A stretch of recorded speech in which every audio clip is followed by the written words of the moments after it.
뭐 데모하러 오신 것 같아요. 마스크 쓰시고 설교가 좀 힘들 것 같습니다. 이게 은혜를 받는 건지 안 받는 건지 가늠할 수 없는 그런 상황이 돼가지고 목사들 제일 힘들게 골탕 먹일 수 있는 방법이 뭔지 압니까? 모르시죠? 설교할 때 아멘만 크게 하면요 잘하는 줄 알고 열심히 합니다. 코로나의 환난 속에서 믿음을 지키기 위해서 애쓰시고 수고하시는 우리 공안교회 성도님들의 주님의 이름으로 축복합니다. 그리고 사랑합니다. 하나님을 만난다는 것, 예수 그리스도를 구주로 고백하면서 살아간다는 것, 성령님의 도우심으로 인도하심 속에서 살아간다는 것, 그것보다 더 귀한 복이 없습니다. 저희 아내가 셋째 손녀딸 돌과 우리 이제 사위 박사학위 받는 것 때문에 저보다 한 달 먼저 한국에 들어왔습니다. 들어왔는데 혼자 예배를 아침마다 드리면서 나이 60이 넘어가지고 60대 제가 중반이거든요. 60이 넘어가지고서 받은 은혜가 있어요. 참 바보같이 일찍 받았어야 되는데 늦게 깨달은 은혜가 있는데 뭐냐면은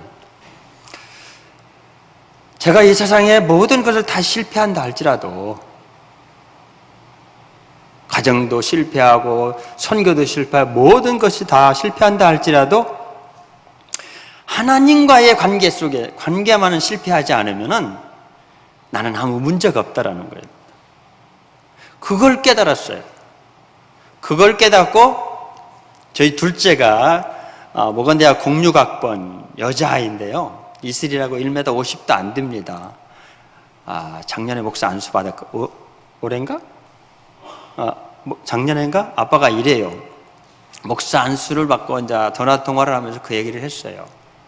아빠가 늦게 철들어가지고 은혜를 받았는데 하나님과의 세상의 모든 걸 다 실패해도 목회를 실패하고 선교를 실패하고 모든 걸 다 실패해도 하나님과의 관계에서만 실패하지 않으면은 우리는 하나님 앞에 가서 떳떳이 설 수가 있다. 그러니까 교인이 많든 적든 관계하지 말고 먼저 하나님과의 관계를 잘할 수 있는 영성의 훈련을 가지라고 제가 충고한 적이 있습니다.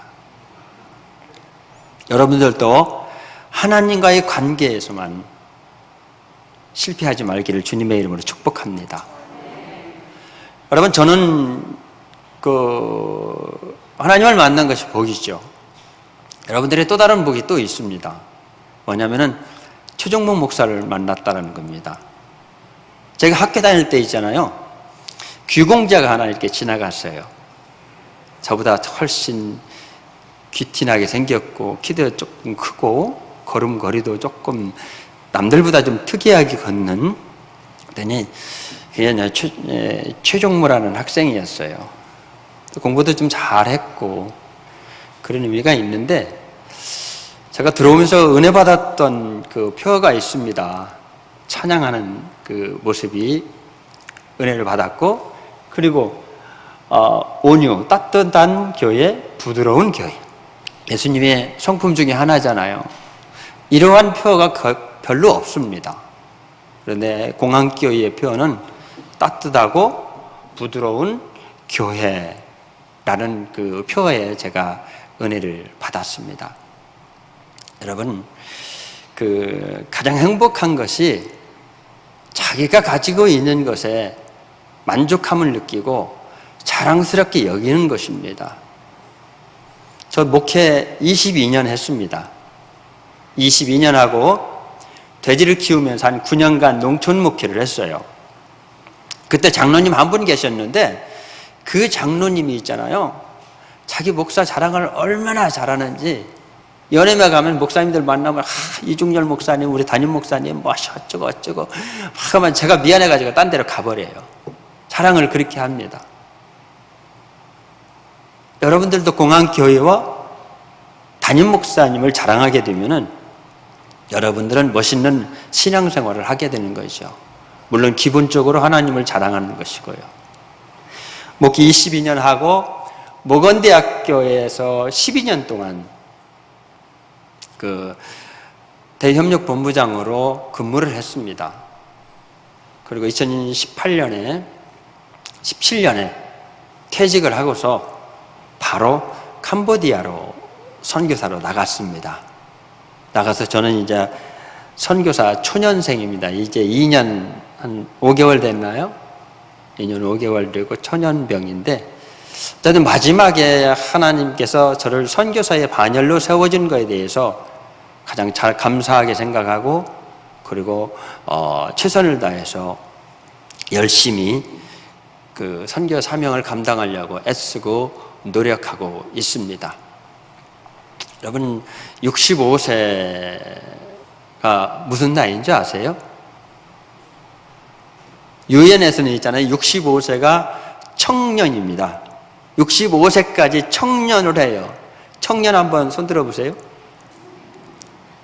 청년이 아직까지 저 청년입니다. 올해까지는. 내년에 가면은 뭐 작년이 될지 어쩔지 모르겠지만은 아직도 청년이에요. 우리가 그 100세 시대라는 것에 맞는 그런 나이 계산법인 것 같습니다. 이게 청년을 하나님께서 보내주시게 된 것이죠. 그 선교의 사명을 감당하기 위해서 애쓰고 노력하고 있습니다. 어제 이제 동기 목사하고 식사를 하면서 저한테 아주 재미있는, 그리고 이 코로나 시대에 의미 있는 그런 이야기를 하나 해줬는데요. 어느 교회에서 노인 대학을 했는데 할아버지들한테 있잖아요, 숙제를 냈대요. 무슨 숙제를 냈는 거니? 할머니들한테 가셔서, 아내한테 가서 사랑한다고 고백을 하라고 했대요. 그게 숙제였습니다. 그런데 이 경상도 할아버지가 고민해서 한 번도 사랑하는 사자도 꺼내지 않았는데 어떻게 아내한테 사랑한다고 말을 할까 고민하다가 삼행시로 하기로 했대요. 삼행시가 사이다. 웃으시는 분은 아시는 건데 이런 때는 웃지 않는 거예요. 그럼 제가 하기가 싫잖아요. 사랑해요. 영원토록 당신을 사랑해요. 그 다음에 뭘까요? 이처럼 영원토록 당신을 사랑해요. 다시 태어나도 당신을 영원토록 사랑해요.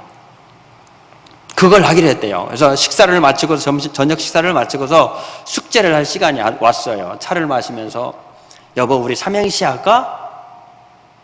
사이다 삼행시 하자. 당신이 저 음을 띄워줘. 그러니까 할머니가 그래요. 사랑해요. 당신을 영원토록 사랑해요. 그러니까 할머니가 어떻게 했겠어요? 피식하며 웃었대요. 한평생 들어보지 못한 그 사랑해요. 최 목사님, 사랑해요 고백합니까? 저는 아직도 못해요. 우리 집사람은 하는데, 여보 사랑해 그러면은 그러거든요. 그러고 말거든요. 근데 요즘에는 이제 밥 좀 얻어 먹으려고, 여보 사랑해 그러면 나도 사랑해 그렇게 하지 않고 나도, 그러고 끝나요. 제가 그래서 그럴 거 안 그럴 것 같죠? 근데 우리 아내한테만은 제가 부드럽지가 못합니다. 제일 부드럽게 해야 되는데, 그래서 제 기도가 요즘에 예수님의 성품인 온유와 겸손을 담게 하옵소서. 특히 우리 아내에게 부드럽게 하옵소서. 우리 아내는요 저한테 사감이거든요. 무슨 말인지 아세요? 사감이에요. 사감. 그렇게 픽 할머니가 웃었습니다. 그 다음에 했어요. 이처럼 당신을 영원토록 사랑해. 그러니까 할머니가 뭐라고 한 줄 알아요? 놀고 있네 그랬어요. 그러니까 이 할아버지가 기분이 좋아요 나빠요? 어쨌든 그 숙제를 다 해야 하기 때문에 할머니도 어쩔 수 없이 다 그랬대요. 다시 태어나도 당신을 사랑해요 라고 해야 되는데 뭐라고 했는 줄 알았어요? 다 뻥이다 그랬대. 여러분, 이것이 사랑해요 고백에 됐지만은 지금 우리의 신앙의 관계도 여기에 한번 맞춰봐야 돼요. 하나님 앞에 매일 나와 새벽기도 나와서 얘기하는데 영원토록 하나님을 사랑해요 사랑해요 고백을 했는데 코로나라는 환난 속에서 다 뻥일 수밖에 없는 신앙생활을 하시는 분들이 있다라는 겁니다. 여기에 와 계신 분, 온라인 예배를 드리시는 분은 아니고요. 저도 온라인 예배를 드렸습니다. 좋더라고요. 가족들끼리 손주들하고 이렇게 또 전부 앉아서 같이 예배를 드리니까 우리 이제 집에서 우리 둘째 목사가 기타 치면서 찬양 인도하면서 예배를 드리는 게 참 좋더라고요. 그런데요, 재미있는 현상은 어떤 현상이냐면 갈수록 느슨해진다는 거예요. 어느 분이 그래요. 첫 번째 될 때는 양복 입고 멱다리 딱 차고서 딱 정자에 가서나 컴퓨터로 이렇게 보면서 예배를 드리다가 그 다음에는 넥타이를 딱 풀고 그 다음에는 양복을 하고 나중에는 파자마를 입고 예배를 드리고 설교를 듣다가 커피 한 잔 마시고 싶다고 해서 커피 마시러 가고 그래버리는, 느슨해져 버리는 현상이 일어나게 된다는 것입니다. 그런데 공항교회에는 이렇게 다들 모여셔서 예배를 드려주시니 하나님께서 기뻐하실 겁니다. 여러분, 오늘 본문 말씀을 가지고 사명이라는 제목으로 말씀을 드리려고 합니다. 사명이라는 것이 뭘까요? 사명은요, 사전적인 의미로 이렇게 찾아보면 맡겨진 임무라고 할 수 있습니다. 맡겨진 임무, 내가 해야 할 일, 누군가 나한테 줘가지고 할 일을 줘가지고 내가 해야 하는 것이 맡겨진 사명입니다. 찬양대의 사명은 뭘까요? 찬양하는 것입니다. 헌금위원회 사명은 뭘까요? 헌금위원으로서 일을 다 감당하는 겁니다. 목사의 사명은 뭘까요? 양떼들을 위해서 헌신하며 섬기는 그런 사명이 있습니다. 목회하는 사명이죠. 장로님들의 사명은 뭘까요? 목사님을 도와서 교회가 교회되게, 성도가 되게 하는 일들을 감당하는 게 그게 사명인 것이죠. 이게 하나님으로부터 받은 명령, 해야 할 일, 우리가 해야 할 일이 사명입니다. 성경적인 기독교의 사명은 뭐냐면은 사도행전 1장 8절에서 아주 정확하게 말씀하고 있습니다. 오직 성령이 너희에게 임하시면 너희가 권능을 받고 예루살렘과 온 유다와 사마리아 땅끝까지 이르러 뭐가 되라고요? 내 증인이 되리라. 내 증인이 되리라는 것이 기독교의 사명입니다. 바울은 있잖아요. 사도행전 20장 24절에서 있잖아요. 그러므로 너희는 가서 모든 민족을 제자로 삼아 아버지와 아들과 성령의 이름으로 세례를 베풀고 내가 너희에게 분부한 모든 것을 가르쳐 어떻게 하라고요? 지키게 하라. 내가 세상 끝날까지 우리와 함께 하신다 라고 사도 바울은 모든 민족을 제자로 삼는 것을 사명이라고 말씀하고 있습니다. 이 사명을 감당하기 위해서 저도 이제 선교사의 반열에 서게 된 것이죠. 여러분, 바울의 기독교적인 사명을 아주 정확하게 말씀한 부분이 있는데, 내가 달려갈 길과 주 예수께 받은 사명, 주 예수께 받은 사명, 곧 하나님의 은혜의 복음을 증언을 마치려 하면은 나의 생명 중 다 조금도 귀한 것으로 여기지 아니한다라고 말하고 있습니다. 그 사명을 감당하기 위해서는 자신의 목숨도 귀하게 여기지 않는다라고 바울은 고백을 하고 있는 것이죠. 어떻게 보면 사명자의 삶은 자기 목숨을 귀하게 여기지 않으면서 그 일을 감당하는 것입니다. 여러분, 지독한 사람이야 성경에 하는 이 사명을 감당하기 위해서 지독한 사람이 하나 나타납니다. 등장하는데 누구냐 하면 믿음의 조상인 아브라함입니다. 누구라고요? 아브라함이에요. 아브라함이 왜 지독할까요? 그것은요, 하나님께서 아브라함에게 사명을 주죠. 물론 제일 처음에 친족을 떠나라 했지만 하나님께서 있을 수 없는 사명을 아브라함에게 주십니다. 그건 뭐냐면은 100세에 난 아들 이삭을 번제물로 바치라는 겁니다. 저는 농촌 목회를 하면서 자연농업으로 목회를 했습니다. 그래서 제 별명이 포도 목사, 참외 목사, 그리고 돼지 목사, 닭 목사, 뭐 그렇습니다. 그런 일들을 하는데, 제가 농장을 하면서 자연농으로 돼지를 키웠어요. 참 그 톱밥 위에서 그 뛰어다니는 그 돼지 새끼들의 보면요, 얼마나 예쁜지 몰라요. 그런데 잘 키워가지고 그 돼지를 제가 잡아요. 한마로 꼴통을 때려가지고 치고, 그리고 칼로 뭘 따야 돼요? 맥을 따야 되고, 그 다음에 배를 갈라야 되고, 그렇게. 제가 그런 사람입니다. 저한테 잘못 걸리면요, 다리가 부러지죠. 목사님들이 그래요. 이중열 목사 잘못 건드리면 다리 몽둥이가 부러진다고. 왜요? 돼지 잡으면 뭘 꺾어야 돼요? 돼지 다리를 꺾어야 되잖아요. 전혀 그런 것 같지 않죠? 저 무서운 사람입니다. 돼지 새끼로부터 시작해서 마지막 햄과 소세지까지 다 제가 다 할 수 있어요. 그렇게 9년 동안 목회를 하고, 하나님께서 은혜를 베푸셔서 농촌 목회의 거성이라고 하는 송악감리교회에 제가 담임으로 가서 5년 동안 또 목회를 하게 되었죠. 어쨌든 그런데 그거 맞아요.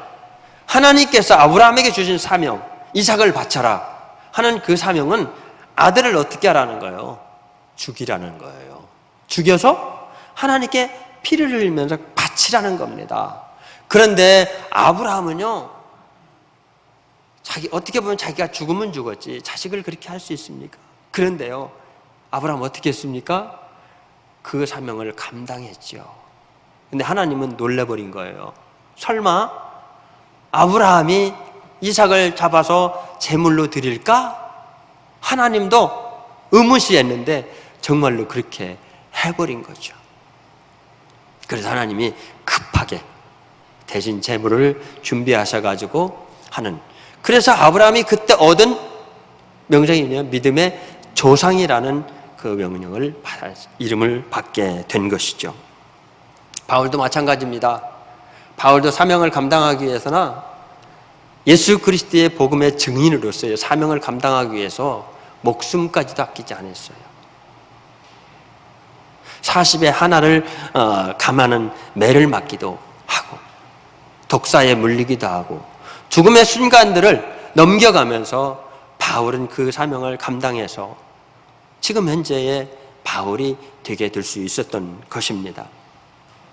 사랑하는 성도 여러분, 저와 여러분들에게 있어서 사명이 뭐입니까?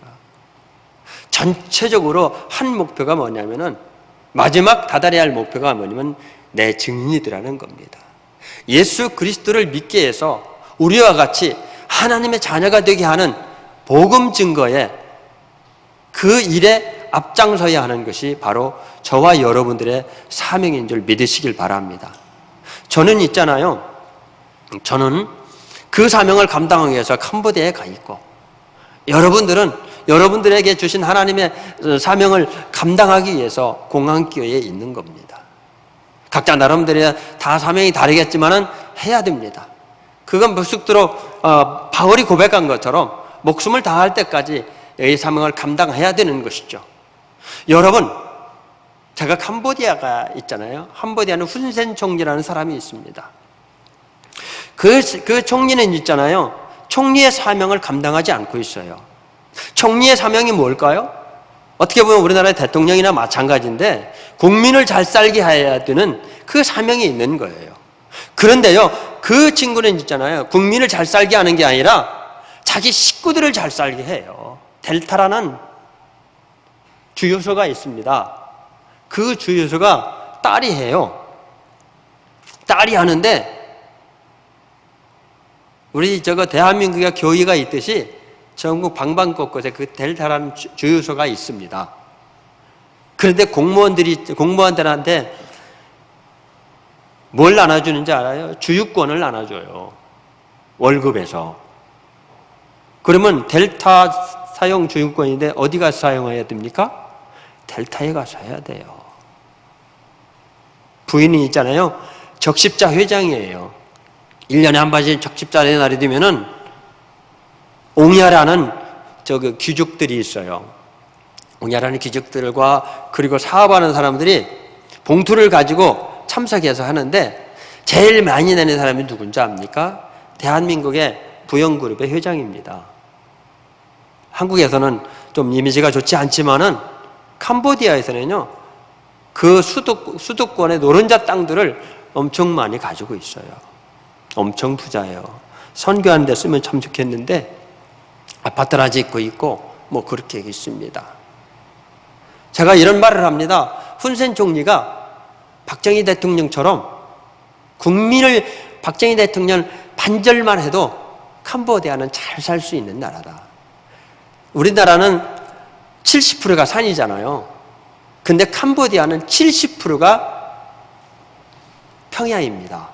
무슨 제가 처음에 달릴 때 3시간, 4시간 가는데도 산이 안 보여요.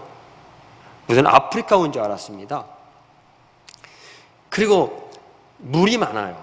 그렇기 때문에 치수정책만 잘하면요, 1년에 3번씩 쌀 농사를 지을 수 있고 1년에 2번씩 농사를 지을 수 있는 그런 엄청난 일을 해가지고 국민을 먹여 살 수 있는 일이 있는데, 그 친구는 그걸 하지 않고 자기 자식들, 자기 친척들, 그리고 자기의 측근들 먹여 살리는데 혈안이 되어 있는 그런 상황입니다. 많이 좋아져가고는 있지만은, 그런데 제가 기도하는 것 중에 하나가 뭐냐면, 아들이 있잖아요. 미국에서 유학 가서 공부를 하고 왔는데 선교사님들한테 그러더래요. 나 사실은 기독교인입니다.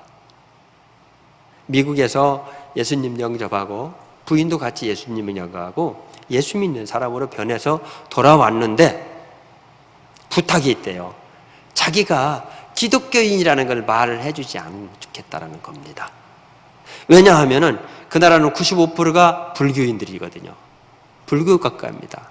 그렇기 때문에 자기가 기독교인이라는 것이 들통이 나게 되고 이렇게 되게 되면은 반대해가지고 자기가 다음 총리가 될 수 있는 확률이 적어진다는 것이죠. 그래서 그런 기대를 합니다. 총리가 한 번 이렇게 딱 하니 뒤집어 버리면요, 선교사를 다 추방당할 수밖에 없는 그런 독재 국가가 있습니다. 왕이 있잖아요. 대머리인데 왕이 장가를 가지 않아요. 2가지 이유가 있습니다. 하나는 남자고시를 못해서 장가를 안 간다라는 말이 있고, 하나는 내가 훈센 밑에서 왕답지 않은 왕인데 내 자식한테 그런 수모를 겪게 하지 않기 위해서 장가를 가지 않는다. 2가지 설이 있는 것이죠. 우리 대한민국이 왜 지금 이렇게 시끄럽습니까? 대통령이 대통령답지 않고 장관이 장관답지 않고 교회가 왜 시끄럽습니까? 목사가 목사답지 않고 장로님들이 장로님답지 않고 성도가 성도답지 않기 때문에 이런 문제들이 일어난다는 것입니다. 선교사가 선교사답지 않기 때문에 선교사 괴물이라는 말도 나옵니다.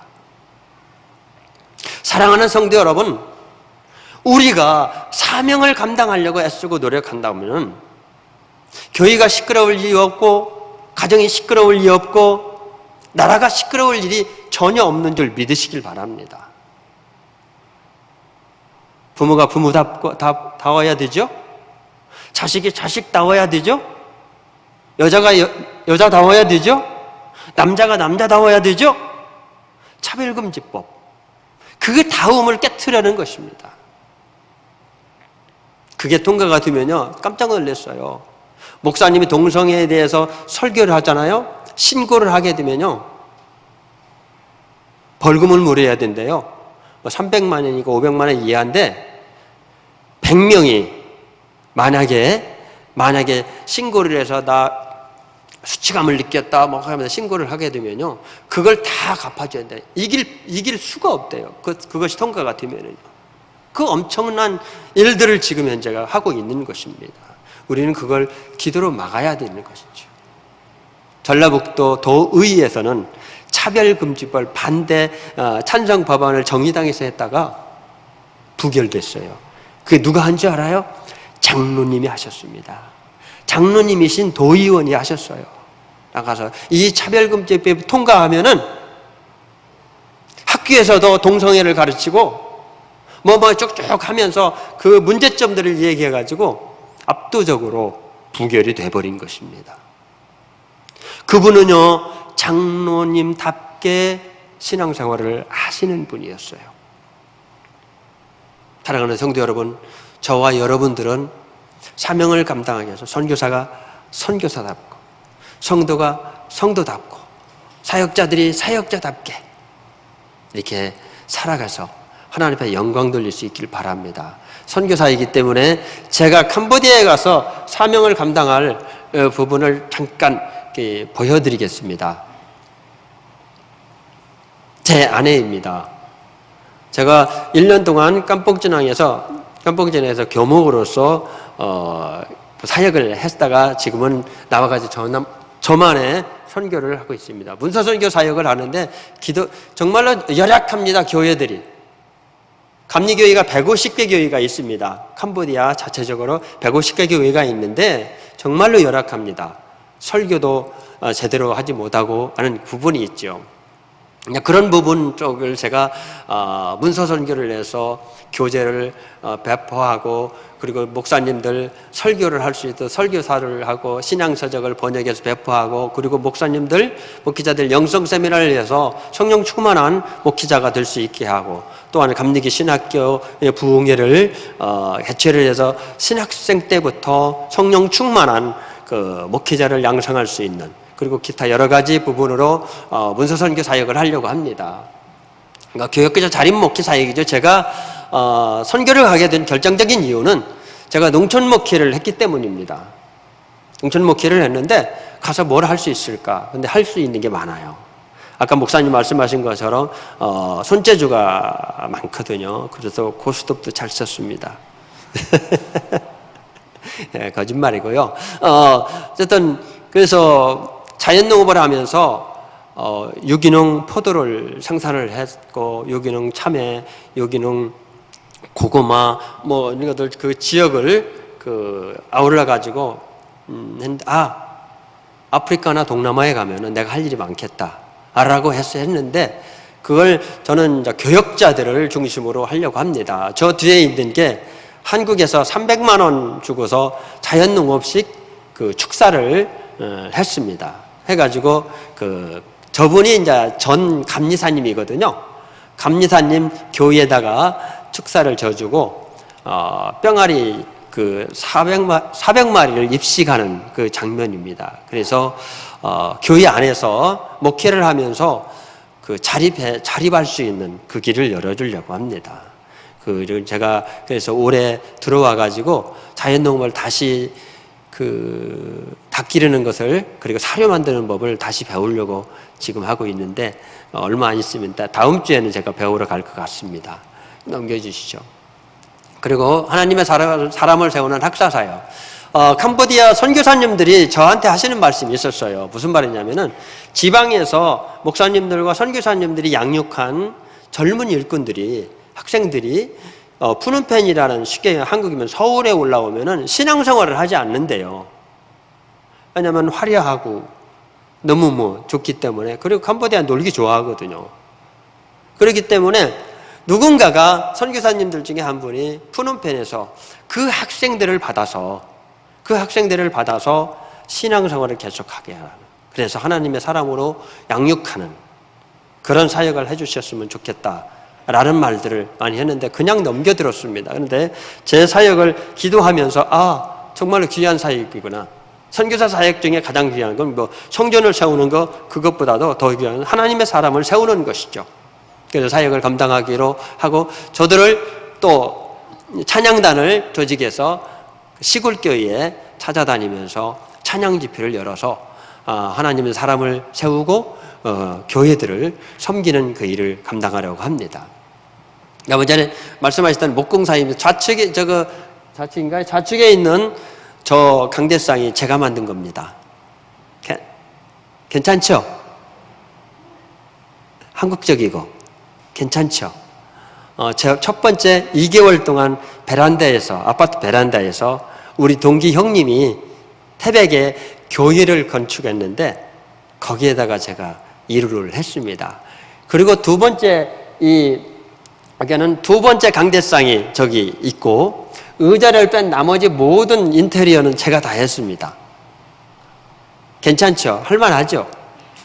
그래서 캄보디아 가서 목공방을 차려가지고 선교사님들이 필요한 가구, 그리고 교회에서 필요한 가구들, 성구들 이렇게 제작을 하고 그 얘기를 했더니 지금 현재 목공으로 비즈니스 선교를 하시는 분이 있는데 목사님 꼭 가십시오.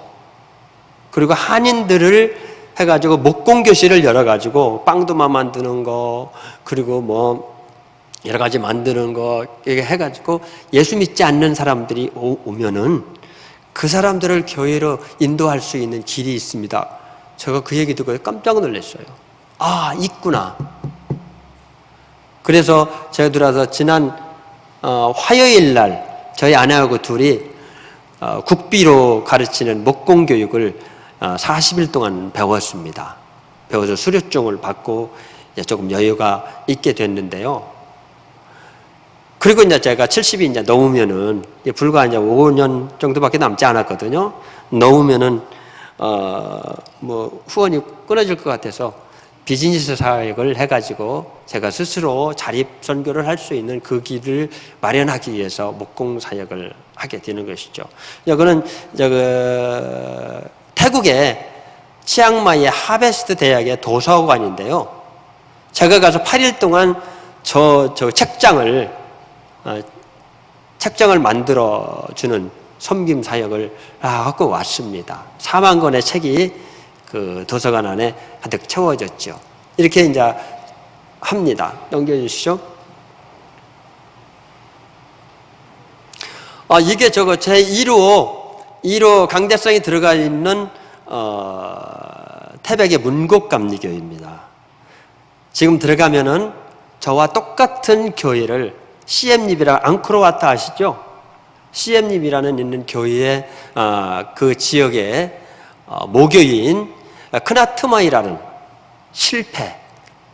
이게 갖는 실패라는 이름을 가지고 있는 교회를 성전 건축을 해주기 위해서 저는 한 3개월 동안 또 뜨거운 햇빛에서 열심히 해야만 됩니다. 여러 가지 섬김의 사역이 많지 있습니다. 저는 원래 더불어 사는 선교라고 했어요. 지역에 들어가서 그분들과 지역 주민들과 더불어 살면서 자연농업을 통하고 복음을 증거하면서 살려야 했는데 하나님께서는 원하시지 않더라고요. 그래서 감리교회를 섬기고 그리고 또한 선교사님들을 섬기고 젊은이들을 섬기는 그런 섬기는 선교 사역을 감당하려고 하고 있습니다. 사랑하는 성도 여러분, 기도 많이 해주시기를 부탁을 드리고 우리가 마지막까지 해야 할 일은 복음의 증거입니다. 저와 여러분들의 사명이 복음의 증거입니다.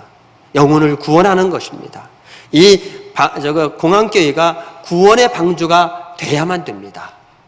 끼리끼리 먹고 마시고 하는 것이 교회가 아니라 죽은 영혼들을 살려내는 구원의 방주가 되어야 되는데 그것이 교회의 사명입니다. 그 사명을 감당하기 위해서 여러분들에게 나름대로의 하나님께서 직분을 주셨습니다. 그 직분을 잘 감당하게 된다고 하면은 영혼이 구원되는 길을 열어갈 수 있고 그리고 이 교회가 가득 채워지는 구원의 방주로서의 역할을 감당하고 이 지역의 영혼들을 구원해낼 줄 믿습니다. 사랑하는 성도 여러분, 여러분들이 주신 하나님의 사명을 감당하십시오. 오늘 본문의 말씀은 예수님의 사명을 감당하기 위해서 하신 그 일이 기록되어 있습니다. 예수님의 사명은 뭘까요? 병 고치는 기적을 일으키기 위해서 높은 보좌에서 이 땅에 내려오셨나요? 아니죠. 무슨 사명을 하기죠? 십자가에 돌아가셔서 저와 여러분들의 죄를 짊어지시고 돌아가셔서 우리를 구원해 주시는 그 사명을 감당하시기 위해서 이 땅에 오신 줄 믿으시기 바랍니다. 감사하게도 저와 여러분은 예수님의 보혈의 핏값으로 조용선 받고 하나님의 자녀가 된 것이죠. 근데 그게 얼마나 힘들었냐면은 십자가에 지시기 전에 겟세마네 동산에서 땀방울이 뭐가 되더라고요? 피가 흘리더라고요. 여자들에게 가장 힘든 사건이 무슨 사건입니까? 애 낳는 거죠. 우리 집사람하고 우리 딸들은 그냥 대충 낳더라고요. 그래서 소리 지르는 것도 한번 들어보지도 못했어요. 대충 나요. 뭐 들어가서 한 15분이면 나오더라고요. 그런데 우리 집사람 가서 옆에서는 난리. 뭐 중내 사내 해요. 이마에 땀 흘리실 때 피 흘리셨습니까?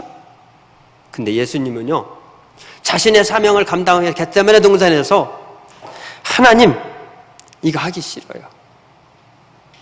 이거 하기 싫어요. 십자가 지기 싫어요. 고통스러운 십자가 지기 싫어요. 얼마나 그 고통을 아셨겠냐면 땀을 흘리는데 핏방울이 됐을까요? 그런데 뭐라고 하십니까? 사명을 감당하셔야 하기 때문에 아버지의 뜻대로 하옵소서. 장로님들의 그 사명이 힘들 것입니다. 속장님들의 사명이 힘드실 것입니다. 목사님의 사명이 힘들 겁니다. 권사님, 집사님 다 힘드실 것입니다. 그러나 예수님의 겟세마네의 기도를 생각하시고 예수님의 십자가에 지신 그 십자가의 모습을 생각하시면서 예수님처럼 그 사명 감당해서 하나님한테 잘했다 칭찬받고 교회와 가정과 하시는 모든 일에 하나님께서 물붓듯이 부어지는 축복의 삶을 사시기를 주님의 이름으로 축복합니다. 기도하시겠습니다.